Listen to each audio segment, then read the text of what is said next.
Hey guys, మేమైతే last Saturday రోజు evening 7:30 కల్లా ఇంట్లో నుంచి బయలుదేరడం అనమాట. ఫ్యామిలీ అంతా కలిసి ఇంకా ఆఫ్టర్నూన్ వెళ్దాం అనుకుంటే పప్పి కాలేజ్లో పర్మిషన్ ఇవ్వలేదు, అందుకే ఈవినింగ్ అయితే బయలుదేరుతున్నాం అనమాట. సాటర్డే కాబట్టి ఇంట్లో పూజ చేసి వెళ్ళినాము. ఇంకా పెట్రోల్ బంక్ వచ్చి పెట్రోల్ అయితే పోయించుకున్నాము. ఇంకా అవుటర్ రింగ్ రోడ్ ఎక్కగానే ఫుల్ వర్షం పడింది అనమాట. ఇంకా అట్లనే కంటిన్యూ అవుతుంది అనుకున్నా, కానీ లాస్ట్ డెస్టినేషన్ వచ్చేసి అక్కడ చూసేసరికి అస్సలే వర్షం లేదు. ఇంతకీ మేము ఎక్కడికి వచ్చినామంటే లక్ష్మీ నరసింహస్వామి టెంపుల్, యాదగిరి గుట్ట. అయితే కార్తీక మాసంలో ఒక్కసారన్నా సత్యనారాయణ కథ చేయించుకోవాలని మేము ఇంతకు ముందుకు వచ్చినాం కదా, అప్పుడు అనుకున్నాం కాబట్టి అక్కడికైతే వెళ్తున్నాము. నైట్ ఇక్కడ స్టే చేసి మార్నింగ్ గుట్టపైకి పోయి అక్కడైతే కథ చేయించుకుంటాము. ఇప్పుడు వచ్చేసి మేము రెస్టారెంట్కి వెళ్తున్నాము.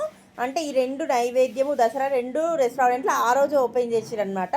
ఇంకా అందుకని మేమైతే ఫుల్ రష్ ఉండే.